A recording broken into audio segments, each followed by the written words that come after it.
आदाब, मैं हूं खुर्शीद रब्बानी। आप सभी का इस्तकबाल करता हूं मुनसिफ टीवी के ख़ास प्रोग्राम मुल्क मिल्लत और मसाइल में। आज हम बात करेंगे मुस्लिम तबके की, और बात ये होगी कि कुछ लोग मुस्लिम तबके को, मुस्लिम समाज को क्यों दंगाई कह करके, जिहादी कह करके या घुसपैठिया कह करके पुकारते हैं। मुस्लिम तबके की इमेज दंगाइयों वाली क्यों बना दी गई है? क्या वाकई मुस्लिम तबका दंगाई है, दंगों में जो है वो बढ़ चढ़ करके हिस्सा लेता है या आगे रहता है, या फिर इस इमेज को आहिस्ता आहिस्ता बिल्ड किया गया है? कैसे इसमें मीडिया, सोशल मीडिया का रोल है? कैसे पॉलिटिकल लीडर्स जो हैं वो अपनी सियासत को चमकाने के लिए मुस्लिम तबके का इस्तेमाल करते हैं? उन्हें दंगाई कहते हैं, उन्हें घुसपैठिया कहते हैं, उन्हें जिहादी कहते हैं।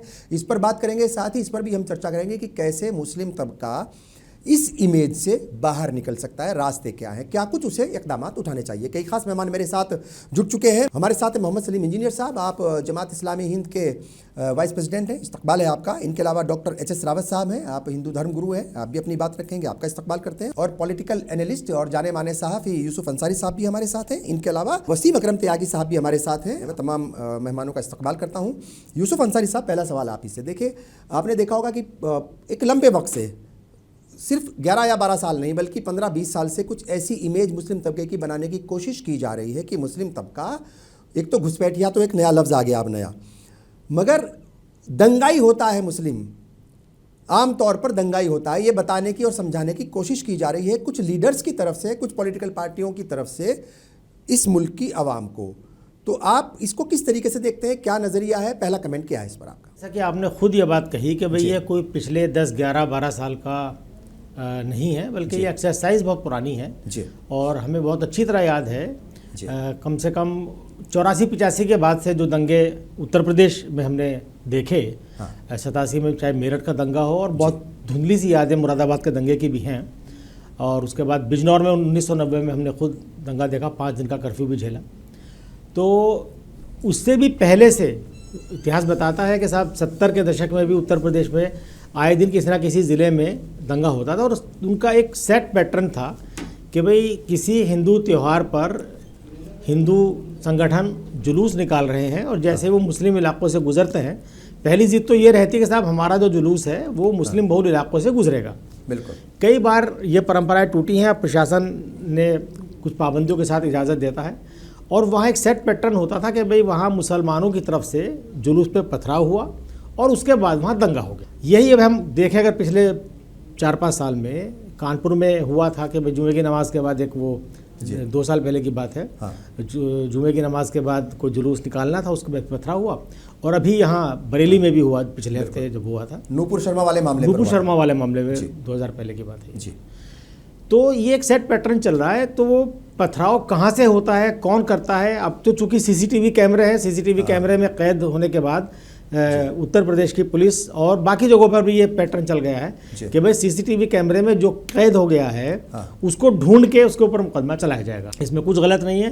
प्रदेश में, देश में कानून व्यवस्था रहनी चाहिए, कानून के हिसाब से जो कानून के खिलाफ काम करेगा उसके खिलाफ कार्रवाई होनी चाहिए।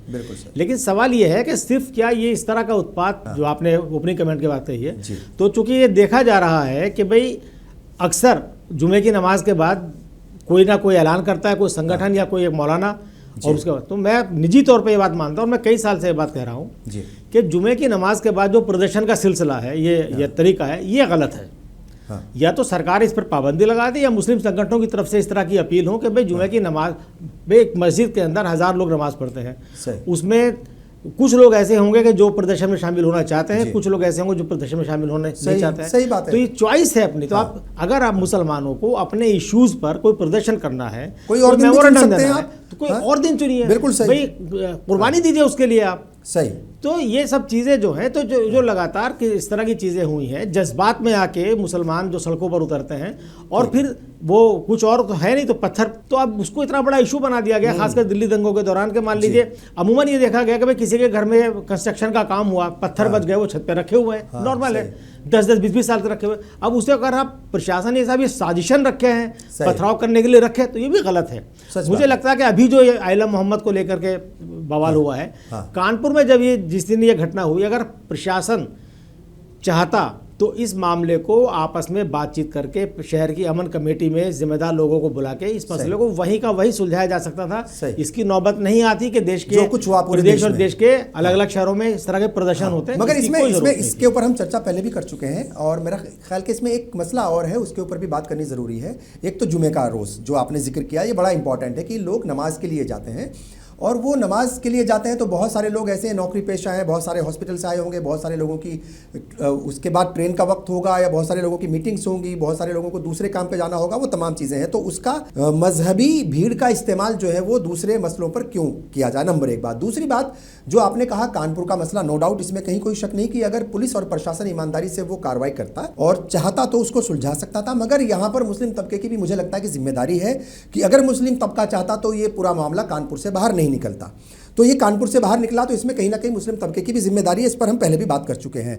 Doctor HS. रावत साहब, आप किस तरीके से इस मसले को देखते हैं? देखिए, कोई कम्युनिटी, चाहे वो कोई भी कम्युनिटी हो, वो चाहे मुसलमान हो, हिंदू हो, सिख हो, ईसाई हो, क्रिश्चियन हो, जैन हो, कोई सी भी कम्युनिटी हो, कोई कम्युनिटी दंगाई कैसे हो सकती है? हो सकता है कि कुछ एक लोग हो, कुछ एक ग्रुप्स हो। तो ये किसी कम्युनिटी को बार बार ये कह करके ये दंगाई हैं, ये जिहादी हैं, ये घुसपैठिए हैं, ये कहना और ये इमेज बनाना, इस पर मैं चाहूँगा कि आप अपनी राय का इजहार करें, अपने ख्यालात रखें।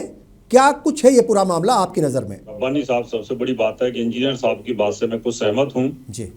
अब समय आ गया है कि इस्लाम में जी चेंज की जरूरत है। अब इस्लाम के मानने वालों में जी हाँ। इसमें क्या है, दो प्रकार के लोग हैं इस्लाम में। एक सूफी किस्म के लोग हैं, विद्वान लोग हैं, इंजीनियर साहब जैसे लोग हैं जो पढ़े लिखे लोग हैं, जो इन चीजों को बिलीव नहीं करते, वो शांति चाहते हैं, प्रोग्रेस चाहते हैं, उन्नति चाहते हैं, इस प्रकार के लोग हैं। और एक जिहादी किस्म के मानसिकता के लोग हैं जिनको बहकाया जाता है और उनसे आज पूरा वर्ल्ड त्राय त्राय कर रहा है, इसमें कोई दो राय नहीं तो आज लंदन के एक सांसद को ये ना कहना पड़ता कि इस्लाम जो है वो यूरोप के अंदर फैल रहा है और हमें सबसे बड़ा खतरा है। ये डोनाल्ड ट्रंप को ना बोलना पड़ता कि यूरोप पर सबसे ज्यादा खतरा इस्लाम से है, और सी जिनपिंग को भी ना कहना पड़ता कि इस्लाम एक धर्म नहीं, एक मानसिक बीमारी है। जब इतने बड़े बड़े लोग इस तरह की बातें कर रहे हैं तो कहीं ना कहीं ये चीजें फैली हुई हैं, इन चीजों में जाने की जरूरत है। अब आई लव मोहम्मद इंग्लिश का शब्द है, ये इसकी शुरुआत हुई थी यूरोप में, फ्रांस में शुरुआत हुई थी कि I love Mohammad, I love Mohammad. अब ये कोई शब्द इस्लामी शब्द तो है नहीं, ना तो उर्दू का है और ना ही कोई अरबी भाषा का है, ना कोई फारसी का है। इसका मतलब वहां ये ट्रेंड चला वहां सरकार को अनस्टेबल करने के लिए, और उसकी शुरुआत यहाँ भी कुछ उपद्रवी लोगों ने शुरुआत की है। उपद्रवी लोग इधर भी हैं, उपद्रवी लोग उधर भी हैं, सब जगह उपद्रवी लोग होते हैं, लेकिन जहाँ ज्यादा होते हैं वो बदनाम हो जाते हैं। तो इस्लाम इस समय बदनाम हो रहा है पूरे विश्व के अंदर, इसमें कोई दो राय नहीं है। चाहे जम्मू कश्मीर का मसला ले लो, पाकिस्तान के द्वारा अटैक कर लो, पाकिस्तान के द्वारा आतंकवादी जिहादियों को तैयार करना, ISI के द्वारा तैयार करना, ASI के जितने भी ये जो लोग हैं, ये कहीं ना कहीं सारे संगठन जो है इस्लाम के द्वारा संचालित हैं। कोई दूसरा बौद्ध धर्म तो चला नहीं रहा, इनको हिंदू धर्म भी कोई नहीं चला रहा। अगर हिंदू धर्म में डॉन टाइप हो सकते हैं, बदमाश क्रिमिनल हो सकते हैं, लेकिन जो जिहादी मानसिकता की जो सोच है वो बहुत कम है। तो इसमें कहीं ना कहीं वो इम्प्रूवमेंट की जरूरत है, आपसी सामंजस्य को वर्ल्ड में लाने की जरूरत है। बिल्कुल इंजीनियर साहब ने बिल्कुल ठीक कहा, जब आप इकट्ठे होते हो, मॉब इकट्ठा होता है, तो मॉब में जब इकट्ठेपन में विचार चेंज होते हैं, और विचार में अगर कोई चिंगारी थोड़ी सी भी लगा दे तो वो चिंगारी बारूद बन करके कहीं ना कहीं सड़कों पे आ जाती है, और वही हो रहा है अभी तक। नहीं तो इसकी जरूरत नहीं थी। आई लव मोहम्मद अच्छी बात है, करो, लेकिन साथ में ये बोलो सर तन से जुदा, सर तन से जुदा।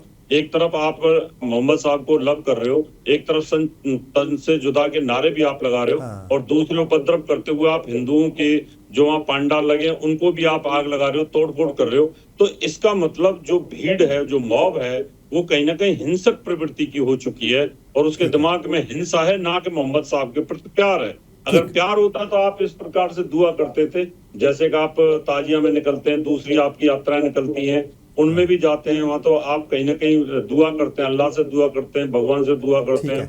तो वो एक तरीका अलग होता है, और ये तरीका मुझे लगता है हिंसक है, और हिंसक तरीका नहीं अपनाना चाहिए। अच्छा, अगर हम बरेली की घटना की बात करें उस जुमे की, तो उसमें अभी तक पुलिस प्रशासन की तरफ से कोई ऐसी वीडियो सामने नहीं आई जहां पर कोई पथरावबाजी हो रही हो या जहां पर किसी दूसरे इलाके में जा करके मुस्लिम तबका जो है वो मतलब जो है वो दंगा करने की कोशिश कर रहा हो। नॉर्मल नमाज पढ़ रहे थे वो, अपने कुछ स्टिकर्स या प्ले कार्ड लिए हुए थे आई लव मोहम्मद के। अब उस पर भी अगर एतराज़ है, अगर कोई शांति पूर्वक प्रदर्शन कर रहा है, अपनी बात रख रहा है, तो मुझे लगता है कि उस पर भी एतराज़ है, तो फिर ये कहीं ना कहीं सोचने की ज़रूरत है। और हाँ, मुस्लिम तबके को भी ये बात ज़रूर सोचनी चाहिए कि अगर वो कहीं प्रोवोक हो रहा है किसी के कहने से और उसका नुकसान कम्युनिटी को भी हो रहा है, समाज को भी हो रहा है, और अगर सूबे को या फिर मुल्क को हो रहा है, तो उसको भी कहीं ना कहीं सोचने की ज़रूरत है। वसीम अकरम त्यागी साहब, आप तमाम चीज़ों को कैसे देखते हैं, और क्या वाकई इस्लाम जो है ऐसी तालीमात देता है, और क्या वाकई इस्लाम के मानने वाले मतलब जो है वो दंगाई हो गए हैं मानसिक तौर पर, जो है वो जैसे इन्होंने भी इशारा किया कि शी जिनपिंग ये कहते हैं और फलाने ये कहते हैं, ढिमकाने ये कहते हैं, तमाम लोगों का उन्होंने जिक्र किया, तो क्या वाकई इस्लाम के मानने वाले जो है मतलब इस तरह के हो गए हैं कि मतलब उनको सिर्फ जिहाद जिहाद जिहाद, दंगे दंगे दंगे यही दिखता है? क्या है, देखिए रब्बानी साहब, ये जो रावत जी जैसे लोग हैं जी, ये ट्यूशन लेते हैं इनसे, उन ताकतों से जो ताकतें मुसलमानों के खिलाफ हैं, जो संगठन, जो लोग मुसलमानों के खिलाफ दुष्प्रचार में शामिल रहे हैं जी। रावत जी को बड़ी फिक्र हो रही है लंदन की और उसकी, यूरोप की और शी जिनपिंग की। इन्होंने कहाँ सुन लिए बयान, कहाँ उनके बयान सुन लिए? नंबर 1। नंबर 2, जिस तरह की ये बात कर रहे थे कि मानसिक बीमारी है, अरे भाई मैं बताऊं क्या, इस देश के संविधान निर्माता है डॉक्टर भीमराव अंबेडकर।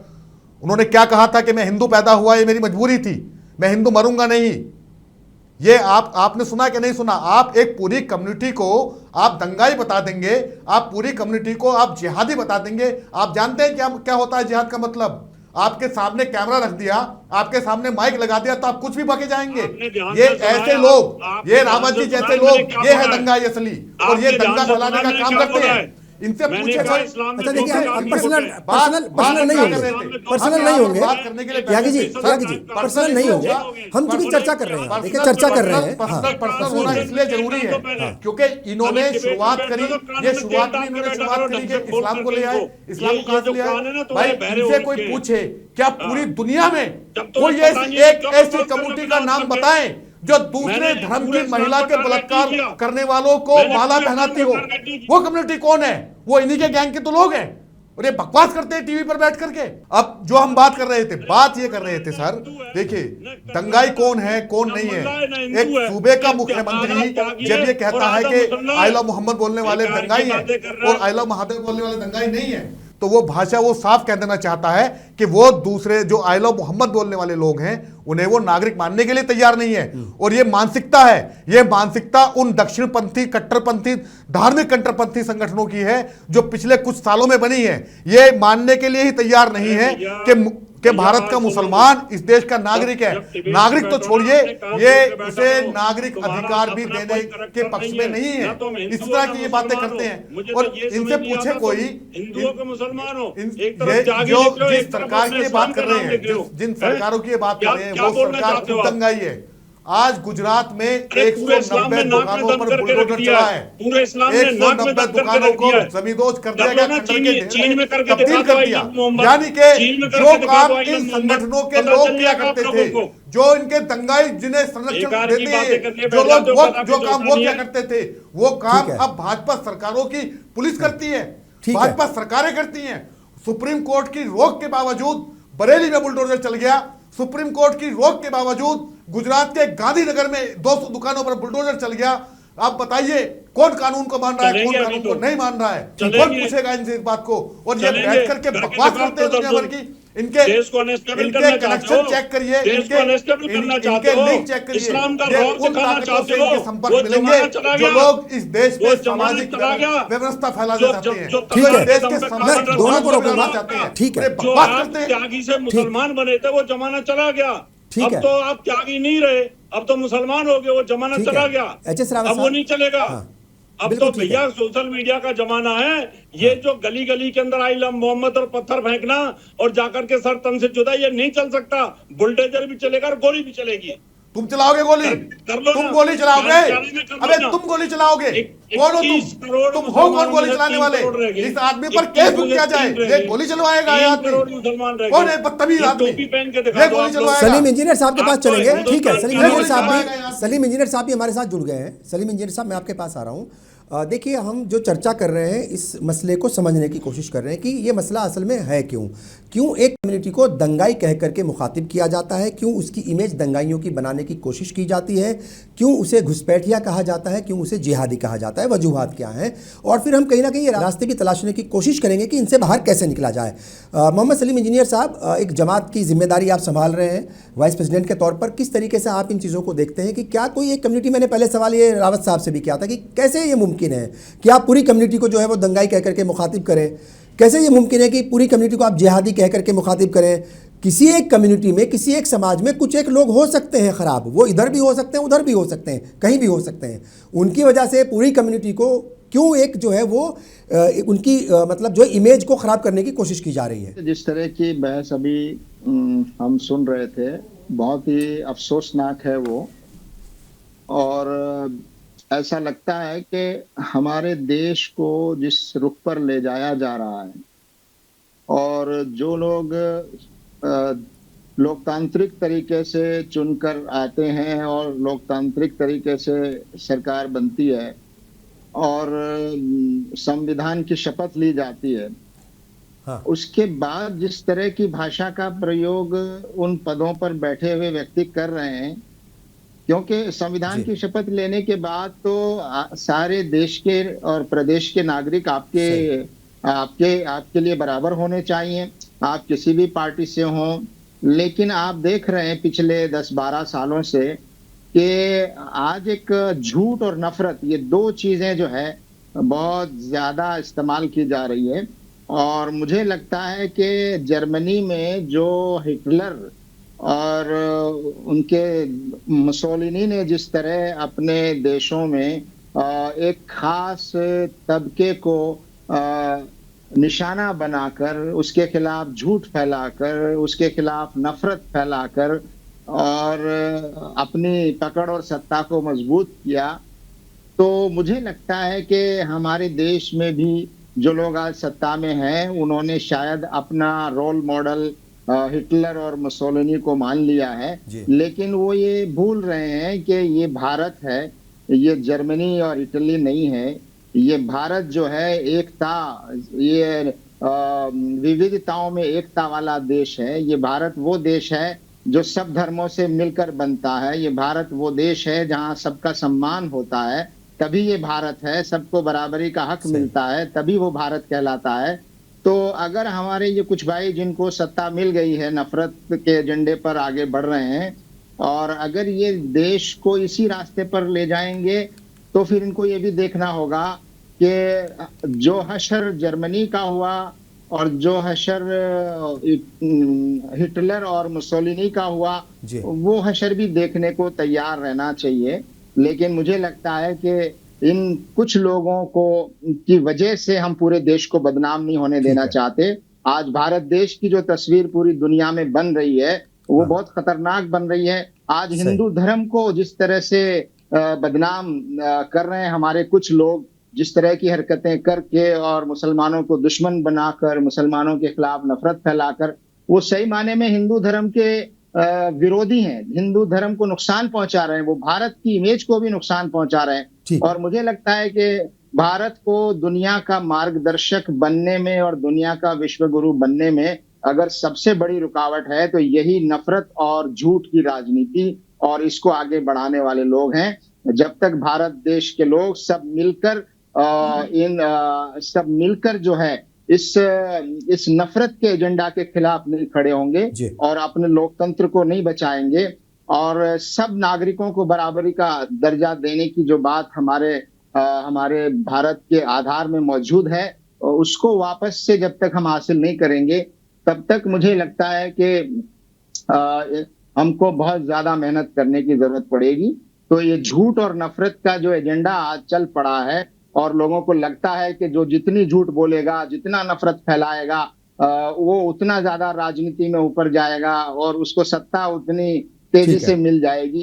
ये जो एक टूल भी बना लिया है कुछ लोगों ने, एक टूल भी बना लिया, आप ये कह रहे हैं, चमकने का और सियासत में आगे बढ़ने का। बिल्कुल M3 में वक्त हो गया एक छोटे से ब्रेक का। ब्रेक के बाद जब हाजिर होंगे तो इस चर्चा को आगे बढ़ाएंगे। ब्रेक के बाद एक बार फिर आप सभी का इस्तकबाल है। आप देख रहे हैं M3। बात हो रही है मुस्लिम तबके की कि कैसे उसके ऊपर एक तरीके से टैग लगा दिया गया है कि वो जिहादी मानसिकता के होते हैं और वो दंगाई होते हैं। इस चर्चा को हम आगे बढ़ाएंगे। तमाम मेहमान मेरे साथ बने हुए हैं। देखिए डॉक्टर HS रावत साहब, अगर हम जो दंगे हुए हैं इस मुल्क में, अगर हम उनकी तरफ गौर करें आज़ादी के बाद, तो 47 में एक बड़ा दंगा हुआ था। उसमें जो मतलब जो है वो एक, चूंकि मुल्क आज़ाद हो रहा था तो दोनों तरफ से मतलब दंगे हुए, इसमें कहीं कोई शक नहीं है। मगर उसके बाद जो है 1964 में कलकत्ता दंगा हुआ, 100 से ज़्यादा लोगों की मौत हुई। 1969 में गुजरात दंगा हुआ, सैकड़ों लोगों की उसमें भी मौत हुई। 1980 में मुरादाबाद, और 2000 से ज़्यादा मौतों की मतलब जो है उसमें ख़बर थी कि भाई इतने लोगों की मौत हुई होगी। 83 में जो है वो असम में नेल्ली एक जगह है, वहाँ पर नरसंहार हुआ, 1800 मौतें वहाँ पर हुई। 1984 का सिख दंगा भी इस मुल्क ने देखा,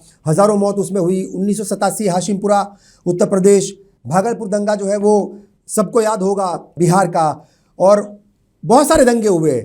मुंबई का दंगा हुआ, और जो बहुत लेटेस्ट दंगा, बड़ा दंगा हुआ है वो 2002 और फिर उसके बाद 2013। तो ये सारे दंगे हुए हैं। ये कैसे मुमकिन है कि एक ही कम्युनिटी की तरफ से या एक ही समाज की तरफ से वो प्रोवोकेशन हुआ, या एक ही समाज के लोग उन्हीं की तरफ से ये शुरुआत हुई? ये कैसे मुमकिन है? रब्बानी साहब, जैसा पढ़ोगे, जैसा सीखोगे, वैसा करोगे। अगर आपको जिहाद सिखाई जा रही है बचपन से, और हिंदुओं के खिलाफ अगर आपको जहर उगलना सिखाया जा रहा है कि ये काफिर हैं, ये मूर्ति पूजक हैं, और जो अल्लाह को ना माने उसको कत्ल कर दो, उसके पड़ोस में रहने का अधिकार नहीं है। जब उसके परिणाम शुरू हुए 1440 साल पहले। कहाँ पढ़ा आपने? अच्छा, ये आपने कहाँ पढ़ा? मैं थोड़ा सा आपका सोर्स जानना चाहता हूँ ताकि हम भी पढ़ें। मैं आपको पढ़ के दिखा देता हूँ। ये मेरे पास में कुरान की लिपि है, और मैं आपको वो बता देता हूँ। देखिए, सुन लीजिए। जब आप यही कह रहे हो ना कि कौन कहाँ लिखा है, ये देखिए, किसी को अपना हितैषी न मानो, ये लोगों अल्लाह के अलावा किसी को अपना मित्र या संरक्षक नहीं मानो। यह है सूरा अल कहफ 18:26। इसके अंदर लिखा हुआ पूरी, मैंने पूरी की पूरी, ये मैं आपको पढ़ के दिखाता हूँ। ये देखो, सूरा ये लिखी हुई है, और ये सारी की सारी कुरान की मेरे पास। आप इसके रेफरेंस को जानते हैं HS रावत साहब? मेरा सवाल अब आपसे ये है, एक सेकंड HS रावत साहब, अब मेरा सवाल आपसे ये है कि जो वेदों में लिखा हुआ है कि ईश्वर एक ही है, उसके अलावा किसी की पूजा नहीं कर सकते, ये कुरान में भी लिखा है, मगर हजारों साल पहले आपके वेदों के अंदर लिखा हुआ है। गीता में लिखा है कि जो अधर्मी है उनका वध करो। तो ये बताइए वो अधर्मी कौन थे? अधर्मियों का वध करने के लिए कौन कह रहे हैं? श्री कृष्ण कह रहे हैं। क्यों श्री कृष्ण को यह कहना पड़ा कि अधर्मियों का वध करो? बताइए कौन थे अधर्मी? मोहम्मद साहब का। दूसरी बात, जो कुरान का रेफरेंस आपने दिया है, दूसरी बात मैं आपको क्लियर कर देता हूं। सुनिए सर, प्लीज सुनिए। जो कुरान का आपने रेफरेंस दिया है, आप कुरान को पहले से पढ़ो और आखिर तक पढ़ो। आप बीच में से उसकी कुछ लाइनें निकाल करके मत लाइए। तो मैं तो वही बोलूंगा ना आपको। आप पूरी पढ़िए आप कुरान को, आप पूरी कुरान को पढ़िए। ऐसे मत कीजिए कि कहीं से एक लाइन निकाल ली और आप उसको दिखा दोगे। तो जरा अधर्मी बताइए ना, अधर्मी कौन थे? गीता के मुताबिक अधर्मी कौन थे, ये बता दीजिए आप। फिर बांग्लादेश में क्या किया आप ये बताइए कि गीता के मुताबिक अधर्मी कौन थे? श्री कृष्ण, जिनको आप भगवान कहते हो। सुनिए प्लीज, गुस्सा मत होइए। तकलीफ होती है। मैं आपसे, अरे तकलीफ होगी भाई, तकलीफ होगी। कुरान की कॉपी मुझे आप इस बात का जवाब दीजिए, कि श्री कृष्ण जो है वो हत्या करने के लिए उकसा रहे हैं, लेकिन क्यों उकसा रहे हैं? उसके रीजन पे तो जाइए ना, उसकी वजह पर भी तो जाइए। 70 करोड़ आपने हिंदू या कुछ भी लेकर के आएंगे। आपको उससे पहले नहीं पता क्या मामला था, ये आयत किस हालात में, किन हालात में उतरी आपको नहीं पता, और आप एक लाइन पढ़ करके बता देंगे। दिमाग से गंदगी निकालिए HS रावत साहब, दिमाग से गंदगी निकालिए। हिंदुओं को मुसलमान बनाया है, दिमाग से गंदगी निकालिए। क्या कहेंगे यूसुफ अंसारी साहब? ये जो कुरान की एक आयत लेकर के आते हैं और इनको यही नहीं पता कि वो आयत किन हालात में उतरी, इनको यही नहीं पता। क्या जवाब देंगे बताइए? अगर आपके पास टाइम है तो सुन लो। मैं 10 की 10 सुना देता हूँ। सुन लीजिए पूरी बात सुन लीजिए आप। हाँ, मतलब ये तरीका थोड़ी हो गया। 70 करोड़ हिंदुओं को मुसलमान कन्वर्ट किया। पूरा जो पाकिस्तान था पहले हिंदुओं का था, आज वहाँ सारे मुसलमान। अरे वो आपने और मैंने नहीं किया भाई, मैंने नहीं किया ना, तलवार की बल पर हुए। कश्मीर जो है हिंदुओं का था, सारे कहाँ से कन्वर्ट हुए? ठीक है। ये बैठे हुए हैं यहाँ पर त्यागी जी, ये कन्वर्टेड है, सारे कन्वर्टेड है। कौन सा आप बाहर से एक्सपोर्ट होके थोड़ी आए हो? मैं तो कहता हूँ इस्लाम में तो अरे मैं कह रहा हूँ, मैं इस बात को नहीं कह रहा, मैं कह रहा हूँ अगर जिहाद न होती क्या तो 70 करोड़ भारत का हिंदू संविधान अपनी मर्जी का धर्म चुनने की आजादी देता है कि नहीं देता है? कैसे बन जाते हैं 70 करोड़? आप संविधान को मानते हैं कि नहीं मानते? रावत साहब भी बताइए पहले। आप संविधान मानता हूँ ना, हैं? मानता हूँ संविधान, मानते हो ना? तो भारत का संविधान धार्मिक आजादी देता है, तो कोई आदमी कोई भी धर्म आपको क्या दिक्कत उसके ऊपर है? दूसरी बात कन्वर्जन तो पहले ये कन्वर्जन जो है, ये जो त्यागी जी कन्वर्ट हुए हैं या दूसरे लोग कन्वर्ट हुए हैं, तो संविधान लागू होने से पहले हुए हैं। लेकिन उससे पहले कन्वर्जन किसने किया? उससे पहले किसने तलवार की मर्जी से हुए भाई, अपनी मर्जी से हुए थे। आप लोगों को हमारे बाप दादा भी अपनी मर्जी से हुए थे। आपको अपना इतिहास नहीं पता, कन्वर्ट किसने किया आप लोगों को? अरे छोड़िए, आप लोग अपने इतिहास में जाइए। सुनिए, अपने इतिहास में क्यों जाऊं? रब्बानी साहब, ये जो रावत साहब ने पहले स्टेटमेंट दिया था, जब पहले आपने मेरा और आपका इतिहास एक है। आप पहले बहुत ही आपत्तिजनक बात कही थी। इन्होंने कहा कि साहब दुनिया के बहुत सारे लोग मानते हैं अब इस्लाम एक धर्म नहीं है, एक बीमारी है। बीमारी तो इनके जहनों में है, इनके जहन में इतनी नफरत भर दी गई है सिस्टमेटिकली तरीके से। पिछले 100 साल से आरएसएस, जब से आरएसएस का गठन हुआ है, तब से सिर्फ और सिर्फ आरएसएस का हर शख्स, हर जुड़ा हुआ हर आदमी मुसलमानों के खिलाफ नफरत भर रहा है, और वो नफरत लगातार चली आ रही है। वो इनके दिमागों के अंदर भर गई है, इतने अंदर से सड़ चुके हैं दिमाग कि उसमें कोई अच्छी बात आ ही नहीं सकती है। कुरान शरीफ की कुछ आयतों का मिस इंटरप्रिटेशन अभी एचएस रावत कर रहे हैं, और हर आरएसएस का आदमी करता है। राष्ट्रीय मुस्लिम मंच के इंद्रेश कुमार की मैंने कई सभाएं अटेंड की हैं, मुझे बुलाया गया था कि भाई आप हमारी दी है। वो ऐसी फालतू की बातें बताते बैठकर जिनका कोई सर पैर नहीं। इनसे पूछिए कि कुरान की जिस आयत की बात कर रहे थे उनका वध करो, तो सऊदी अरब जो कि एक इस्लामिक कंट्री है, दुबई जो कि एक इस्लामिक कंट्री है, लाखों हिंदू रहते हैं, वो कितने लोगों को किसने मारा वहां पर? या यहाँ मुस्लिम में कितने लोगों ने इस्लाम का नाम पर मारा? इनके जहन सोचने समझने की ताकत खो चुके हैं, ये मुसलमानों से नफरत में अंधे हो चुके हैं, इनको कोई अच्छी बात समझ में नहीं आ सकती है। ये बीमारी इनके जहन में है, बीमारी इनके जहन में है, इसलिए ना हर मुसलमान आतंकी नजर आता है। अच्छा एचएस रावत साहब, अच्छा छोड़ दीजिए, कल क्या हुआ एचएस रावत साहब? मैंने हर मुसलमान की बात तो नहीं की थी ना। नहीं, आप कहते हैं हर मुसलमान की बात कहते हैं, आप हर मुसलमान की बात कहते हैं। आरएसएस का ट्विटर हैंडल है 5 जनवरी नाम से, उसमें अगर मुसलमानों के खिलाफ सारे सुबह से लेकर शाम तक जो बातें होंगी वो मुसलमानों के खिलाफ नफरत फैलाने वाली होंगी। मैंने 2 तरह की बात करी है। देखिए, मैंने एक बात पहले ओपनिंग में मैंने एक बात कही थी कि कोई एक कम्युनिटी ना तो दंगाई हो सकती है, ना वो मानसिक तौर पर बीमार हो सकती है।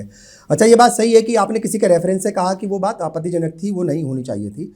ठीक है, आपको भी थोड़ा सोच समझ करके बोलना चाहिए। सारी चीज़ें अपनी जगह हैं। मेरा सवाल ये है कि ये जो इस वक्त मुल्क में चल रहा है, अभी मैं मुजफ्फरनगर की कुछ विजुअल्स देख रहा था, जहाँ पर 15-20 लोगों का एक झुंड जाता है, मेहंदी लगा रही थी औरतें औरतों के हाथों पे, महिलाएं महिलाओं के हाथों पे मेहंदी लगा रही थी। उनके खिलाफ वो मर्द वहीं पर नारे लगा रहे थे और उनको ना जाने क्या क्या कह रहे थे। मर्द भी मेहंदी नहीं लगा रहे थे, औरतें ही औरतों के हाथों पे मेहंदी लगा रही थी। आप जो है वो मतलब समाज में एक कम्युनिटी के लोगों के खिलाफ इतनी नफरत भरने की कोशिश क्यों की जा रही है, मैं ये जानना चाहता हूँ। 150 करोड़ की तकरीबन आबादी है इस मुल्क की, 20 करोड़ से ज़्यादा मुसलमान हैं। आप जो है वो हम विश्व गुरु बनने की कोशिश कर रहे हैं कि हम विश्व गुरु बनेंगे एक दिन, तो क्या हम इन छोटे छोटे चीज़ों को ले करके मतलब विश्व गुरु बन जाएंगे? छोटे छोटे गलत रेफरेंस को ला करके, आपको यही नहीं पता कि पहले क्या कहा गया है, किन हालात में वो आयत उतरी है, आपको नहीं पता इस बात का, 100% नहीं पता। ठीक है, मैं दावे के साथ इस बात को कह सकता हूँ, मगर फिर भी आप उस चीज़ को लेकर के आ रहे हो। चूंकि नहीं पता आपको, ना पहले पढ़ा ना आपने बाद में पढ़ा। आप कुरान को पूरा पढ़िए, मैं आपको चैलेंज कर रहा हूँ, आप फिर बैठना मेरे साथ, फिर बात करना। ठीक है, तो मैं ये जानना चाहता हूँ, ये जो लोग हैं इन्होंने कौन सी किताब पढ़ी है? ये जो लोग हैं जो जय श्री राम का नारा लगा करके दंगा फैला रहे हैं, ये जो लोग हैं ये औरतों के हाथों पे औरतें मेहंदी लगा रही हैं, उनके खिलाफ बकवासबाजी कर रहे हैं, इन्होंने कौन सी किताब पढ़ी है? आप सुनना नहीं चाहते? हाँ। आप सुनना नहीं चाहते? मुझे नहीं सुनना, मेरी पढ़ी हुई है ना, मैं इसलिए नहीं सुनूंगा आपसे। आप खराब बात करोगे, मैं नहीं सुनूंगा आपसे। आप खराब बात करोगे, मैं नहीं सुनूंगा आपसे। ये बता दो आप, हाँ, जाकिर नायक बोलता है कि नहीं बोलता ये काफिर जाति का कत्लेआम कर दो? जाकिर नायक मुसलमानों का ना तो मजहबी रहनुमा है, ना सियासी रहनुमा है, ना समाजी रहनुमा है। बहुत क्लियर और बड़ी जिम्मेदारी के साथ मैं इस बात को बोल रहा हूँ यहाँ बैठ करके। पाकिस्तान, सऊदी अरब, कतर की गवर्नमेंट है उसको पनाह देती है, उसको मलेशिया, इंडोनेशिया की गवर्नमेंट है उसको पनाह देती है, वो आपका आदमी नहीं है ना? सर, मेरी बात सुनो। तो आप उसको हम पाकिस्तान की बात क्यों करें? हाँ, ये क्या तरीका हो गया?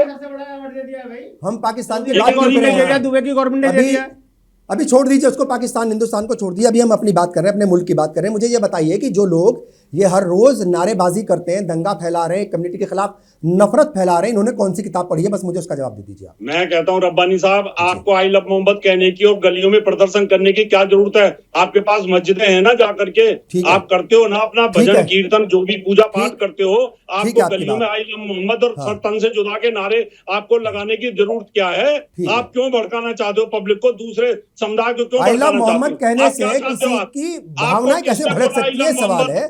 फिर दूसरा, अगर ये अधिकार मुसलमानों को नहीं है कि वो आई लव मोहम्मद कह सके, तो फिर ये मुझे लगता है कि दूसरी कम्युनिटी के पास भी ये अधिकार नहीं होना चाहिए कि वो जय श्री राम बोल करके दंगा फैलाने की कोशिश करें, या वो आई लव महादेव लिखें, या फिर दूसरी चीजें लिखें। तो ये सबके लिए कानून बराबर होना चाहिए, हम बात ये कह रहे हैं। क्या कहेंगे वसीम अकरम त्यागी, क्या ये कानून जो है मतलब दो तरीके से काम कर रहा है इस मुल्क में? देखिए, आई लव मोहम्मद का जो पूरा विवाद है जी, 12 वफात के मौके पर कानपुर में जुलूस निकल रहा था। उस जुलूस में एक साइन बोर्ड लगा दिया जिस पर लिखा आई लव मोहम्मद। उसके खिलाफ एच.एस. रावत साहब के जो संगठनों के लोग हैं, इन्होंने जाकर के उसके खिलाफ कंप्लेन दर्ज करा दी कि नई परंपरा है। 8 दिन बाद में कानपुर पुलिस ने एफआईआर दर्ज कर ली उस मामले पर। तो जब एफआईआर दर्ज करोगे आप आई लव मोहम्मद कहने पर, तब यह प्रदर्शन शुरू हुआ। फिर उसके बाद बरेली में क्या हुआ, या गुजरात में क्या हुआ, उत्तराखंड में क्या हुआ, ये आपकी आंखों के सामने है। ये जो फरमा रहे थे कि जैसा पढ़ोगे वैसा बताओगे, अभी कांवड़ यात्रा गुजरी है पिछले 2-3 महीने पहले। उत्तराखंड के हरिद्वार से लेकर के दिल्ली तक आपने कितने लोगों को देखा है, कितने उत्पादियों को देखा है? आप बताइए कि वो दंगाई कहां दंगा करना सीख कर आए थे? इनसे पूछे कोई इस बात को? दूसरी बात, जो सरकार मुसलमानों को दंगाई बता रही है, वो सरकार खुद दंगाई है। वो उस काम को कर रही है जिस काम को दंगाई क्या करते थे, मुसलमानों के घरों को जमींदोज करना, उन पर बुलडोजर चलाना, उन्हें गिरफ्तार करके जेल में डालना, फर्जी मुकदमे लगाना उनके ऊपर। ये पूरा का पूरा बखेड़ा ये खड़ा किया गया है बीजेपी की सरकार ने और उसकी पुलिस ने। रावत साहब जैसे लोग जो आधी अधूरी और फेक जानकारी के माध्यम से समाज में नफरत फैलाते हैं, ये लोग उसके लिए दोषी हैं। इनसे कोई पूछे, ये जितनी सारी बकवासबाजी कर रहे थे कि वहां क्या हुआ वहां क्या हुआ, अरे भाई आपसे बता रहे ना, आपसे पूछ रहे हैं हम कि इस देश में ये बताइए जुलूस निकलते हैं, जुलूस के दौरान मस्जिद के सामने जाकर के भांगड़ा करते होता है, फिर आपत्तिजनक नारे लगाए जाते हैं। आप कह रहे जाकिर नाइक को आप थोप रहे हैं भारत के मुसलमानों के ऊपर। उत्तराखंड में हरिद्वार में अधर्म संसद लगी थी, धर्म संसद तो कहना उसे धर्म का तौहीन है, अधर्म संसद लगी थी, उस पर सुप्रीम कोर्ट ने संज्ञान लिया। और क्या हुआ उसके बाद में, और किस तरह की स्पीचेस वहां पर दी गई थी। और ऐसे कितने लोग हैं जो रात दिन ये कहते हैं कि हम मुस्लिम मुक्त भारत बनाएंगे, इस्लाम मुक्त भारत बनाएंगे। वो कौन लोग हैं? इन बातों से क्या समाज में सौहार्द बढ़ता है? क्या इन बातों से समाज में दूरियां नहीं पैदा होती हैं? क्या तनाव नहीं पैदा होता है? कौन लोग हैं? आपने किस मुसलमान को सुना भारत के एक मुसलमान का नाम बताइए जिसने कभी किसी मजहब के धर्म के नाम के खिलाफ जो कभी इस तरह की टिप्पणी की हो कि हम यहाँ वो करेंगे वो। लेकिन आप जो है अपना जो दिमागी आपके दिमाग में नफरत इंजेक्ट की गई है उसे आप यहाँ उड़ेलते हैं, समाज में नफरत फैलाते हैं और वही फिर दंगे का कारण बन जाती है। आप सेलिब्रेट करते हैं उस चीज को कि आप इनसे पूछिए, क्या मैं पहले पूछ रहा था, आप फिर पूछता हूं, क्या इस देश में या इस दुनिया में कोई एक ऐसी कम्युनिटी है जो दूसरे धर्म की महिला के बलात्कारियों को सिर्फ इस वजह से माला पहनाए कि उन्होंने दूसरे धर्म की महिला का बलात्कार किया? कोई है ऐसी कम्युनिटी? एक बताइए कहां से सीखी उन्होंने ये शिक्षा कि उन बलात्कारियों को माला पहनाई, उनकी सजाएं माफ करी, उनका तिलक लगाकर स्वागत किया? बताइए कहां से सीखी ये शिक्षा? कठुआ में एक 8 साल की बच्ची को मंदिर परिसर में बलात्कार करके बाद में मार दिया गया और उसके बलात्कारियों को, उसके कातिलों के लिए तिरंगा यात्रा निकाली।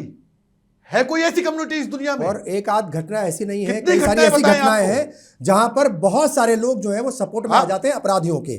ठीक है, तो ये आप बताइए कहां से सीखा है? ठीक है, ठीक है। M3 में वक्त हो गया एक और छोटे से ब्रेक का। हम बहुत जल्द हाजिर होंगे, आप बने रहिए हमारे साथ। ब्रेक के बाद एक बार फिर आप सभी का इस्तकबाल है। आप देख रहे हैं मुल्क मिल्लत और मसाइल। चर्चा हम कर रहे हैं मुस्लिम तबके की कि कैसे उसको एक तरीके से टारगेट किया जाता है और कैसे ये बताने की कोशिश की जाती है कि मुस्लिम तबका दंगाई होता है। इससे कैसे बाहर निकला जाए, इस पर अब हम चर्चा करेंगे। यूसुफ अंसारी साहब, देखिए सारी बातें अपनी जगह हैं, चूँकि नफरतबाज दोनों तरफ हैं, ये बात तो सच्चाई है। बहुत सारे लोग ऐसे हैं जो बहुत कड़वी ज़बान बोलते हैं, बहुत सारे ऐसे लोग हैं जो मतलब ऐसी भाषा का इस्तेमाल करते हैं जो नहीं होनी चाहिए। मुस्लिम तबके का इसमें क्या रोल है? जो इमेज बनी है, हम सारी जिम्मेदारी हिंदू समाज के ऊपर थोप दें, ऐसा भी नहीं है और ये भी ठीक नहीं होगा। तो कहीं ना कहीं मुस्लिम तबके की भी कुछ ना कुछ कमियां खामियां रही होंगी। तो आपको लगता है कि उनके ऊपर बात करना भी ज़रूरी है और कहाँ कुछ गलतियां हुई समाज से? कि दिलों ने तर्क ताल्लुक तो कर लिया, लेकिन परेशान मैं भी हूँ, पशेमा वो भी है। परेशान वो भी है, पशेमा मैं भी हूँ। हाँ। और ज़ुबान तो कहती है कि सारा कसूर उसका है, ज़मीर ये कहता है कि कुछ जिम्मेदार मैं भी हूँ। बिल्कुल सही। मुसलमानों की जो इमेज बनी है, जिस इमेज पर आज हम बात कर रहे हैं, मैं बहुत जिम्मेदारी के साथ ये बात कहता हूँ। हाँ। इसके लिए हिंदू समाज से ज़्यादा या आरएसएस और दूसरे हिंदू जो संगठन है उनसे ज़्यादा जिम्मेदार हमारे मुस्लिम मजहबी रहनुमा है। हाँ। क्योंकि उन्हें इमामत भी करनी है, उन्हीं को सियासत भी करनी है। हाँ। वो शरीयत में उन्होंने जहालत का घोल बेल कर रखा है। भोले वाले मुसलमानों को मजहबी जज्बात उनके भड़काकर वो अपनी राजनीतिक रोटियां सेकने के लिए लगातार इस्तेमाल करते रहे। हाँ। हमने तो बचपन से शाबानो केस से उठा करके देखा अब तक। वो अभी बरेली में जो मौलाना तौकीर रज़ा ने किया, मौलाना तौकीर रज़ा के बारे में क्या छुपा हुआ है ज़रा बताइए मुझे आप।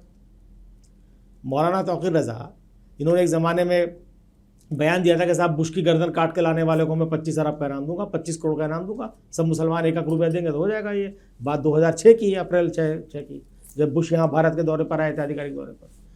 और इन पर यह आरोप है कि साहब ये बैकडोर से बीजेपी के लिए काम करते हैं। तो क्या इनको नहीं मालूम था कि भाई अगर हम एक कॉल देंगे प्रदर्शन करने की तो उसका क्या अंजाम हो सकता है? यह कॉल इन्होंने किसके कहने पर दी? खुद भी जेल चले गए, अपने जो साथी थे उनका भी बुलडोजर चलवा दिया और सैकड़ों मुसलमानों के इन्होंने दंगे करा दिया। और इनकी एक ऑडियो क्लिप वायरल हो रही है जिसमें वो कह रहे हैं कि भाई तौकीर मियां ने सबका ठेका लिया हुआ है, जो भी आया, चाहे बच्चा आया, बूढ़ा आया, जवान आया, अपनी मर्जी से आया और रसूल अल्लाह से सब मोहब्बत करते हैं। तो क्या चाहते हैं ये लोग?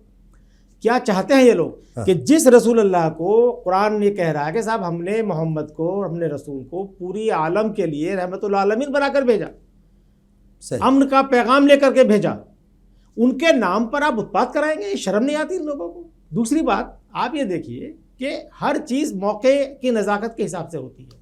मैं शुरू से ये बात कहता हूँ कि मुसलमानों को दूसरों की नकल नहीं करनी है। हमने देखा इस देश के अंदर लिंचिंग देखी पिछले 10-12 साल में कि गरीब मजबूर लोगों को पकड़ा जाता है, भीड़ पकड़ती है और उनसे जय श्री राम के नारे लगवाती है और उनको मारती है। अभी पिछले हफ्ते आप देखिए ओडिशा में साइकिल पर 2 बुजुर्ग जो है वो कुछ कपड़ा बेचने जा रहे थे, नौजवान डंडे लेकर के उनसे मार रहे हैं और बोल रहे हैं जय श्री राम बोलिए, जय श्री राम बोलिए। तो ये कौन सी किताब में पढ़ लिया? और मुझे नहीं लगता कि सनातन में इस तरह की कोई शिक्षा दी जाती है। तो शिक्षा नहीं दी जाती, फिर ऐसा क्यों हो रहा है? हमारे मजहबी जिन्हें मजहबी रहनुमा मानते हैं, जो अपने आप को मौलाना कहलवाते हैं, ये उनकी जिम्मेदारी है कि मुसलमानों को इस्लाम का सही मतलब समझाकर उन्हें सही रास्ते, किस बात के मौलाना वो अपने आप को कहते हैं और किस बात की रहनुमाई कर रहे हैं। अगर वो कोई अच्छा काम नहीं करा सकते हैं, अच्छे काम के लिए मैं कहता हूँ कि दिलों में मोहब्बत होती है। I love Mohammad, I love Mohammad का मतलब है कि सड़कों पर पोस्टर लगा के निकलेंगे आप? सही। आई लव मोहम्मद का मतलब ये है कि मेरा पड़ोसी अगर भूखा है तो मैं उसके पड़ोसी का उसकी भूख का इंतजाम करूँ। मेरे ऊपर हराम है खाना खाना। जो चीज़ मैं अपने लिए पसंद करता हूँ वो मैं अपने भाई के लिए पसंद करके लाऊं। अगर आई लव मोहम्मद से मुसलमानों को इतना सैकड़ों हजारों की तादाद में, लाखों की तादाद में जुलूस निकाल रहे हैं तो क्यों मुस्लिम इलाकों के अंदर गरीबी है? क्यों उन तक नहीं पहुंच रहा है? आई लव मोहम्मद का मतलब यह है, इधर रसूल अल्लाह की शादी हुई और उनके लगा कि मेरी माली हैसियत ठीक हो गई है, तो जिन चचा ने उनकी परवरिश की थी, अबू तालिब, उनके 2 बच्चे हजरत अली और जाफर, उनको गोद ले लिया था चचा से कह के कि साहब इन दोनों की जिम्मेदारी मेरी है। कितने मुसलमान ये कर रहे हैं? मुसलमान का मोहम्मद से मोहब्बत करते हैं। अल्लामा इकबाल का शेर है कि की मोहम्मद से वफा तूने तो हम तेरे हैं। ये ज़मीं चीज़ है क्या, लौह कलम तेरे हैं। तो वो किरदार बताता है कि हम मुसलमान हैं, हम मोहम्मद से मोहब्बत करते हैं कि नहीं करते हैं। ठीक है। अच्छा, ये एक चीज प्रदर्शन नहीं बताते हैं। एक सवाल और मेरा यहाँ बनता है, देखिए प्रदर्शन बिल्कुल सच बात है कि नहीं बताता, मगर वो डेमोक्रेटिक राइट है, हम डेमोक्रेटिक सिस्टम में रह रहे हैं। तो अगर किसी ने ईमानदारी से बिना किसी मतलब जो है गलत भावना के किसी दूसरी कम्युनिटी के खिलाफ उसने कोई नारा नहीं लगाया, सरकार के खिलाफ कोई बात नहीं की, अगर उसने ये मतलब जो है मोहब्बत जताने के लिए, चूँकि देखिए ये तो सभी को राइट है और तमाम लोग करते हैं, ऐसे दूसरे लोग भी करते हैं, तो अगर उसने मतलब मोहब्बत जताने का, ठीक है, जाने अनजाने में कुछ भी करे, तो उसके खिलाफ उस नफरत के साथ जो है बयानबाजी और नफरत के साथ पुलिस और प्रशासन की सरकार की कार्रवाई, उसको आप किस तरीके से देखते हैं? क्या ये ठीक है? भारत में केंद्र सरकार और कई राज्यों की सरकारें जहां बीजेपी की सरकारें हैं जी, ये सरकारें संविधान को अक्षुण्ण रखने की ली गई शपथ के खिलाफ काम कर रही हैं। इनको याद दिलाने की जरूरत है डेमोक्रेटिक तरीके से कि आपने संविधान को अक्षुण्ण रखने की शपथ ली है। कानून के समक्ष सब बराबर हैं। हमने देखा बरेली में मुसलमानों के साथ जो कि, और मुख्यमंत्री कहते हैं डेंटिंग पेंटिंग कर, ये भाषा मुख्यमंत्री की हो सकती है? ये शर्म आती है। कोई साहब है जिन्होंने सुप्रीम कोर्ट में या हाई कोर्ट में याचिका लगाई है या लगाने जा रहे हैं साहब कि योगी आदित्यनाथ मुख्यमंत्री बनने के लायक नहीं है। अब देखिए कोर्ट सुनता है कि नहीं सुनता है। कोर्ट देश में कानून कर, सेक्युलरिज्म इस देश के संविधान का सबसे अच्छा आभूषण है, ज्वेलरी है, ऑर्नामेंट है। अगर किसी के अंदर सेक्युलरिज्म नहीं है वो इस देश में किसी जिम्मेदारी पद पे बैठने के लायक नहीं है।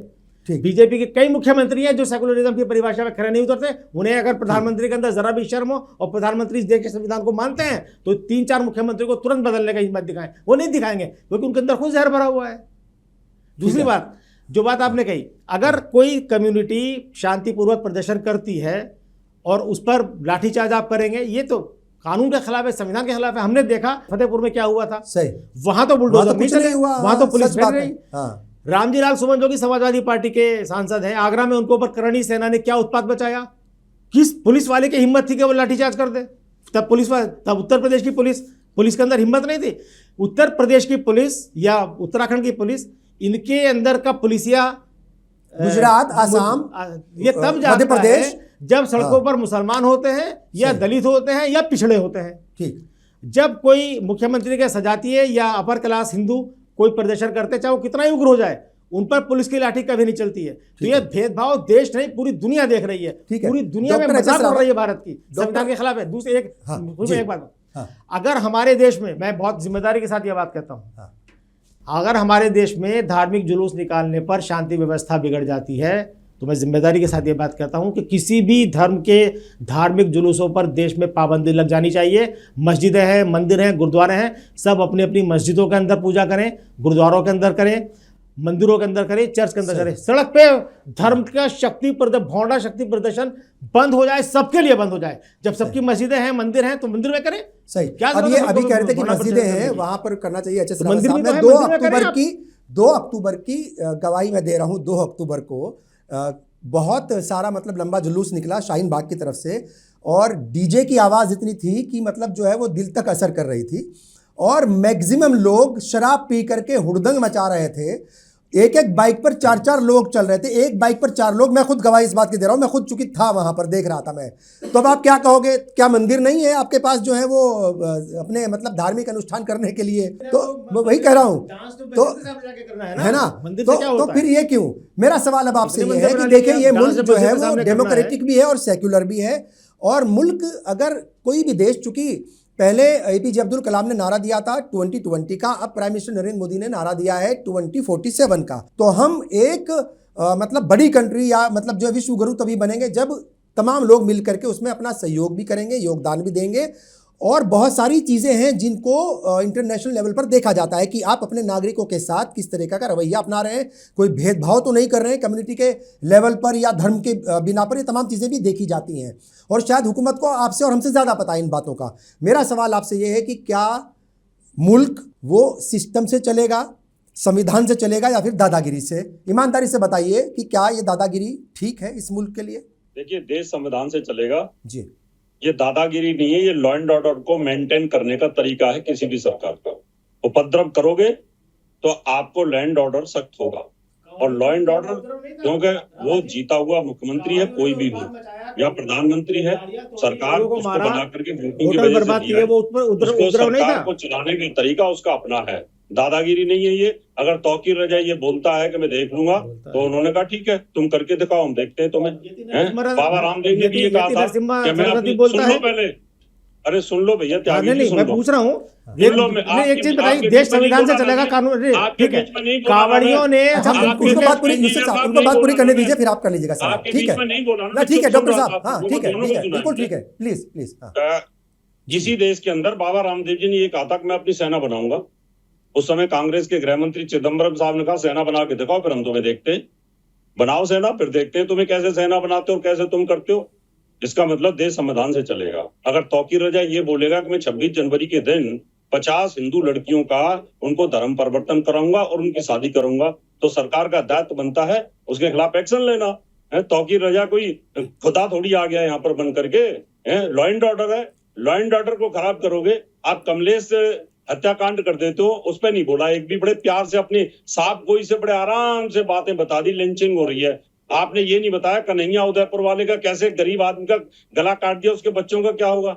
अमरावती में उमेश कोले के बारे में नहीं बोला, वो बेचारा एक दुकान चलाता था, उसकी जाकर के अल्लाह अकबर बोलकर उसकी गर्दन काट दी आप लोगों ने। और अभी अभी एक पार्लियामेंट का मेंबर बीजेपी का और एक विधायक वेस्ट बंगाल के अंदर मर के बचाओ, वीडियो वायरल हो रखा है। वहां किस प्रकार से हंगामा, पत्थर और वहां पर क्या हाल कर दिया उसका बेचारे का, बड़ी मुश्किल से पुलिस ने, उसके कमांडो ने बचाया है। ये जिहाद नहीं है, ये लिंचिंग नहीं है क्या? इस देश के अंदर लॉ एंड ऑर्डर चलेगा। अगर गलत करोगे, चाहे हिंदू करे, चाहे मुसलमान करे, चाहे ये ठीक बात है कि गलत कोई भी करे उसके खिलाफ कार्रवाई होनी चाहिए, बिल्कुल ठीक है।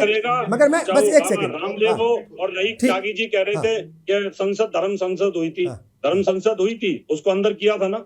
वो तौकीर रजा की तरह की जेल में रहा ना, 3-4 महीने रहा ना, उसके बाद जमानत में बाहर आया कि नहीं आया? जेल में कौन गया? जो भी करेगा, अरे जेल में कौन गया उसमें? वो करेगा। वो तो योगी जी के खिलाफ भी बोले, उसके बाद कोई कार्रवाई नहीं हुई। ये कौन गया? मालूम नहीं है। अच्छा ठीक है, ये झूठ बोलने में पीएचडी करके आए हुए आदमी ठीक है, बस एक सेकंड, क्योंकि वक्त की कमी है। सलीम, ठीक है, सलीम इंजीनियर साहब भी जुड़ चुके हैं। मेरा सवाल अब आखिर में ये है आपसे कि ये जो है, ये अपनी सारी, देखिए पॉलिटिक्स भी होती है, सियासत भी है, और सियासी लोग किसी के सगे नहीं होते। ये बात जो है आज़ादी के बाद से अब तक मुल्क के लोगों ने समझ ली होगी, अच्छे खासी तौर तरीके से देखा भी होगा, मतलब बहुत सारे एग्जाम्पल्स हैं। तो अब ये तरीके क्या हो सकते हैं मुस्लिम तबके के सामने, वो कौन से रास्ते हैं कि ये मुश्किलें तो हैं, इन मुश्किलों से बाहर भी निकलना है। ये जो इमेज तरीके से बनाने की कोशिश की गई है, और यूसुफ अंसारी साहब कह रहे थे बड़ी जिम्मेदारी के साथ कि इसमें मुस्लिम तबका खुद भी जिम्मेदार है अपनी इस इमेज को बिल्ड करने में। अब रास्ते क्या हैं यहाँ से बाहर निकलने के? ये बात सही है कि एक तबका है हमारे देश में, जिसकी संख्या बहुत ज्यादा तो नहीं है, लेकिन आज वो सत्ता में है और उनके पास बहुत सारे संसाधन जमा हो गए हैं। तो उस वजह से वो आज नफरत और झूठ का जो एजेंडा फैला रहे हैं, उसकी वजह से मुस्लिम समुदाय को निराश नहीं होना चाहिए। एक बात तो यह, मुस्लिम समुदाय को चाहिए कि वो भड़काने वाले जो लोग हैं, उकसाने वाले जो लोग हैं, उसका जवाब उकसाहट में आकर ना दें, बल्कि बहुत संजीदगी से ऐसे लोगों को, कुरान में कहा गया है कि अगर जाहिल लोग, अज्ञानी लोग तुमसे उलझना चाहें, उनसे किनारा कश हो जाओ, उनको सलाम करके आगे बढ़ जाओ, उनसे उलझना ठीक नहीं है।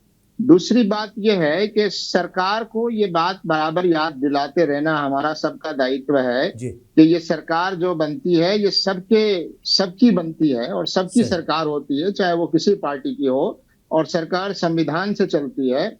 और अगर कोई कानून हाथ में लेता है तो उसके खिलाफ कार्रवाई बिना भेदभाव के होनी चाहिए। अगर कोई हिंदू धर्म का मानने वाला अपने आप को कहता है और वो कोई अपराध करता है, तो उसके खिलाफ भी वही कार्रवाई होनी चाहिए जो किसी और के खिलाफ हो सकती है। तो ये नजर आना चाहिए। और इसीलिए हमारे अटल बिहारी वाजपेयी जी को ये कहना पड़ा 2002 के दंगे के बाद गुजरात में जाकर कि तुम्हें राजधर्म निभाना चाहिए। तो आज हम यही बात कहना चाहते हैं राज्यों में और केंद्र में बैठे हुए लोगों से कि ये सत्ता आपके पास ज्यादा देर नहीं रहेगी, ये सत्ता आपके पास हमेशा नहीं रहेगी, ये देश हमेशा रहेगा, ये लोग हमेशा रहेंगे और ये लोग आते जाते रहेंगे। इसलिए इस देश को बचाना जरूरी है। सत्ता के लिए समाज में बंटवारा करना, सत्ता के लिए समाज को नफरत की आग में झोंकना, मुझे लगता है ये देश का सबसे बड़ा नुकसान है। और मैं मुसलमान भाइयों से ये भी कहना चाहता हूं कि ये कुछ लोग जो नफरत फैला रहे हैं, कुछ लोग जो मुसलमानों के खिलाफ एक गंदी भाषा बोल रहे हैं, उससे आप विचलित न हो। ये सारे हिंदू धर्म को रिप्रेजेंट नहीं करते, ये हिंदू धर्म के नुमाइंदे नहीं है जो नफरत फैला रहे हैं, ये वास्तव में हिंदू धर्म की शिक्षाओं के खिलाफ काम कर रहे हैं। ये बात हमसे ज्यादा हमारे हिंदू भाइयों को कहनी चाहिए कि जो लोग इस्लाम और मुसलमानों के खिलाफ नफरत फैला रहे हैं वो असल में अपने धर्म की इमेज को भी खराब कर रहे हैं और इस भारत की जो इमेज है पूरी दुनिया में उसको भी खराब कर रहे हैं। तो मुझे लगता है कि हमारा देश जर्मनी और इटली की तरह नहीं है। हमारा देश जो है एक ऐसा देश है जहां सब लोग मिलजुल कर रहते आए हैं और ये नफरत के एजेंडे पर चलने वाले जो लोग हैं ये थोड़ी दिन उछल कूद कर लें, लेकिन भारत की जनता असली चेहरे को समझ रही है और इनका एजेंडा भी समझ में आ रहा है। और भारत की जनता जो है इसी तरह से, जिस तरह अंग्रेजों को उन्होंने एकजुट होकर बाहर किया, इसी तरह ये फांसीवादी और नफरती जो एजेंडा है इससे भी हमारे देश की जनता जल्दी छुटकारा पाएगी। वसीम अकरम त्यागी साहब, चूंकि हम आखिरी मरहले में हैं, क्या कुछ सजेशंस होंगे? देखिए, क्या हुआ क्या नहीं हुआ ये अपनी जगह है, मगर इन हालात से मुस्लिम तबके को निकलना बेहद जरूरी है। रास्ते आपको मोहरा ही इसलिए वजह से बनाया जा रहा है। बीजेपी ने क्या किया है? बीजेपी ने एक उसके अनुषंगिक संगठनों ने, सिर्फ बीजेपी नहीं, जो उसके दूसरे संगठन है, उन्होंने क्या किया? उन्होंने एक काल्पनिक दुश्मन तैयार किया और उस दुश्मन के तौर पे उन्होंने मुसलमान को रख दिया ला करके कि जब तक हम सत्ता में हैं तब तक तुम सुरक्षित हो। उन्होंने हिंदुओं को मैसेज देने की कोशिश की कि जब तक हम सत्ता में हैं तब तक तुम सुरक्षित हो, और अगर हम सत्ता से हट गए तो ये तुम्हारे घरों पर कब्जा कर लेंगे, तुम्हारी जमीन कब्जा लेंगे, तुम्हारा कत्ल कर देंगे, तुम्हें इस देश पर कब्जा कर लेंगे, गजवा हिंद कर लेंगे। अरे भाई, गजवा हिंद मुसलमान के 99% लोगों को नहीं पता कि ये गजवा हिंद होता क्या है, क्या भला है ये। सच बात है। लेकिन उत्तर प्रदेश के मुख्यमंत्री को पता है, जो रावत साहब जैसे लोग हैं इन्हें पता है, क्योंकि इन्होंने अपने आप से ये ईजाद कर लिया इस चीज को। और ये उसके साथ साथ एक और चीज कि ये इस देश में इस मानसिकता के जो लोग हैं ये इस देश में मुसलमानों को सेकंड क्लास सिटीजन बनाना चाहते हैं, सेकंड क्लास सिटीजन बना करके उनके अधिकारों को खत्म करना चाहते हैं। तो मैं रास्ते पूछ रहा हूं, तो ठीक है, बात रास्ते की। जब देखिए बरेली का जिक्र बार बार इस चर्चा में हमने किया है, कोई एक घटना, कोई एक आदमी ऐसा दिखा दीजिए बरेली की उन वीडियो में जिसके हाथ में पत्थर हो, जिसके हाथ में लाठी हो। लोग जमा हुए, ज्ञापन देने जा रहे थे, उन पर पुलिस ने लाठी बरसाई और फिर बुलडोजर की कार्रवाई हो गई। और फिर अगले दिन तुरंत योगी जी की जो भाषा थी कि मौलाना ये समझता था, और ये रावत साहब जी जो भाषा बोल रहे हैं, क्या किसी मुसलमान को सुना है इस तरीके की भाषा बोलते हुए? यति नरसिंहानंद जैसे लोग किस तरह की भाषा बोलते हैं मुसलमानों के खिलाफ, उनके मजहब के खिलाफ, और उनके साथ में कोई एक नाम हो तो बताएं। इतनी सारी सेनाएं बना रखी हैं, काली सेना, फलानी सेना, ढिमकानी सेना। उनका काम क्या है? उनका काम यही समाज में वैरसता फैलाना। अभी आप मेहंदी का जिक्र कर रहे थे, भाई औरत से मेहंदी लगवा रही है, उससे किसे तकलीफ हो सकती है? उसमें भी जो है वो जिहाद कहां से आ गया? किसे तकलीफ हो सकती है? इंदौर का एक इंसान को तो नहीं हो सकती। इंदौर का आपने देखा, इंदौर में जो बीजेपी की विधायक है इंदौर नंबर 5 से, उसके बेटे ने व्यापारियों को एक निर्देश दिया कि भाई मुसलमानों को अपनी दुकानों से बाहर करो। वहां जो मुसलमान सेल्स और लिख दिया बाहर जो दुकान थे। अच्छा, मुस्लिम मुक्त नहीं लिखा जिहादी मुक्त। अच्छा, और उसको जो है उसको उस विधायक के बेटे ने किस हैसियत से, वो अफसर नहीं है, वो संवैधानिक पद पर नहीं है, सिर्फ इसलिए कि उसकी माँ विधायक है और वो इत्तेफाक से जिस पार्टी से विधायक है वो सत्ता में है, सिर्फ इस वजह से, तो ऐसे कैसे रुकेगा? इसके लिए महराज फैजाबादी ने कहा था कि तुम्हारी नफरतों की आग में सब कुछ न जल जाए, कि इस बस्ती में हम दोनों को आइंदा भी रहना है। बिल्कुल ठीक है। तो ये देश में मुसलमान सदियों से हैं और सदियों रहेंगे। जब तक ये देश है तब तक मुसलमान है। और ऐसा नहीं है सर, फाइनल कमेंट, और ऐसा नहीं है कि मुसलमान कोई बतासा है। इस देश में मुसलमान उसी तरह से है जिस तरह से शरीर में नसें होती हैं, आप नहीं अलग नहीं कर सकते। बिल्कुल ठीक है। यूसुफ अंसारी साहब, देखिए ये जो जिक्र होता है बार बार कि कुछ लोग नफरत फैलाने वाले हैं, तो फिर उस इलाके में मोहब्बत फैलाने वाले लोग भी तो होते हैं, वो क्यों नहीं दिखते ऐसे मौक़ों पर, है ना? जो सेकुलर पार्टियों से जुड़े हुए हैं, उनके वोटर हैं, उनके सपोर्टर हैं, वो ऐसे मौक़ों पर क्यों नहीं दिखते? नंबर एक बात। दूसरी बात, रास्ते ही पूछूंगा मैं कि रास्ते क्या हैं, लोगों को क्या कुछ मैसेज और पैगाम देंगे? न मेरा है न तेरा है, ये हिंदुस्तान सबका है। न मेरा है न तेरा है, ये हिंदुस्तान सबका है। और नहीं समझी गई ये बात तो नुकसान सबका है। सही। जो मिल गई इसमें वो दिखाई नहीं देती, मगर जो इसमें मिल गई नदियां वो दिखाई नहीं देती, महासागर बनाने में मगर एहसान सबका है। सही। तो ये इस मुल्क को विश्वगुरु बनाने के लिए भी हमारी सबकी जिम्मेदारी है बतौर सिटीजन, सिंगल नागरिक होने के नाते। जितना अधिकार रहता है सरावत साहब का है, सलीम इंजीनियर साहब का है, उतना आपका भी, उतना मेरा भी है। अधिकार भी और जिम्मेदारी भी, अधिकार भी और जिम्मेदारी भी, दोनों चीजें हैं। अधिकार बिना जिम्मेदारी के नहीं आते हैं। तो एक अच्छा शहरी होने के नाते सबसे पहली बात यह है कि हमें अपने देश को सबसे पहले रखना चाहिए। देश सर्वप्रथम का नारा, और ये इस्लामिक नारा है। वतन हमारी तो हुब्बुल वतनी के बिना ईमान अधूरा है। हुब्बुल वतनी सही। तो इस बात को जितना बेहतर हम समझे उसे, सलीम इंजीनियर साहब बैठे बड़े संगठन से जुड़े हुए हैं, बस माशाल्लाह सलीके के लोग हैं और हम लोग फॉलो करते हैं उनको। मुसलमानों को ये इंट्रोस्पेक्शन करना चाहिए कि हमारे यहाँ से जो गलत नारे निकलते हैं, जिनका समाज पर असर पड़ता है, वो कहाँ से निकलते हैं, कौन निकालते हैं, उन्हें कैसे रोका जा सकता है। ये सर तन से जुदा का नारा तो निकला है, लेकिन ये नारा तो इस्लामी कसौटी पे नहीं उतरता। नहीं है, बिल्कुल सही है। क्या है, तौहीन रिसालत की सजा, सर ये नारा कहाँ से आया, कौन लगाता। अभी भी जो वीडियो आ रही हैं आइला मोहम्मद वाली, उसमें कई जगह नारा हो सकता है वो वीडियो एडिटेड, हम गारंटी नहीं दे सकते, हो सकता, लेकिन नारे की आवाज़ तो सुनाई दे रही है। सही बात है। तो ये हमारे जो रिलीजियस ऑर्गेनाइजेशंस हैं, ये उनकी जिम्मेदारी है कि वो इस तरह की चीज़ों को बढ़ने से रोकें। सही। और दूसरी बात, जैसा मैंने पहले भी कहा था, देखिए वक्त लगता है हालात बिगड़ने में। जहाँ हालात आज ये आए हैं, अगर हम आज़ादी से जोड़ें, 47 से बात आपने शुरू की, तो 70 साल 78 साल हो गए हैं। तो अगर हम ये माने कि हालात सुधारने का जो प्रोसेस है वो और स्लो होगा, तो और 100 साल लगेंगे। शुरुआत अभी करनी पड़ेगी। सही। तो अगर मुसलमान के लिए सवाल पूछा जाता है कि साहब वो मुसलमान के लिए देश पहले या, तो वैसे तो सवाल पलट के भी पूछा जा सकता है। सही। लेकिन जब हम बात आती देश की और देश पहले होता है, तो उसको लिए भी हमें करना चाहिए कि हम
देखिए, मैंने सिर्फ स्टार्टिंग में भी कहा था और आज फिर कह रहा हूँ, इस्लाम में सभी लोग बुरे नहीं, हिंदू धर्म में सभी अच्छे नहीं।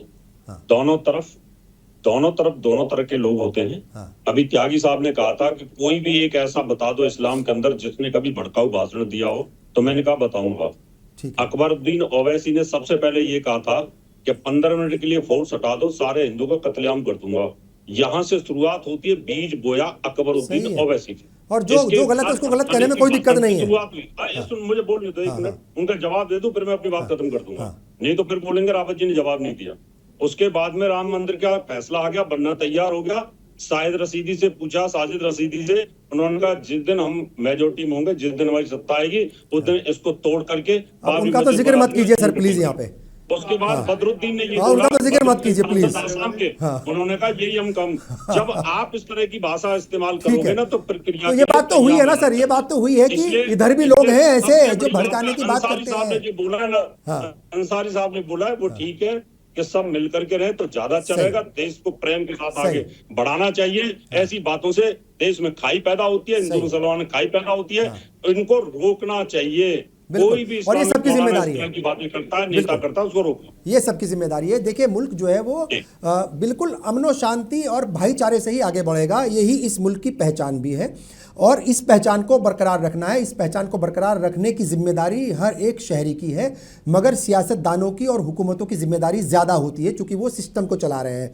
तो जाहिर तौर पर ये मैसेज उनके लिए भी है कि थोड़ा ईमानदाराना रवैया अपनाइए, किसी को मतलब जो है वो टारगेट पे मत लीजिए इस बिना पर कि वो किस मजहब का है, क्योंकि इससे नुकसान होता है पूरे मुल्क का, किसी एक कम्युनिटी का नहीं होता बल्कि पूरे मुल्क का नुकसान होता है। और मुस्लिम तबके को भी समझने की ज़रूरत है कि बेकार के बहकावे में ना आए, बेकार के जज्बात में ना बहें और अच्छे शहरी, अच्छे नागरिक बन करके इस मुल्क की तरक्की में अपना योगदान जो है वो ज़रूर दें और सबके साथ इंसाफ का रवैया अपनाएं। मैं तमाम मेहमानों का शुक्रिया अदा करता हूँ, तमाम नाजरीन का भी शुक्रिया। फ़िलहाल मुझे और पूरी टीम को दीजिए इजाज़त। आदाब।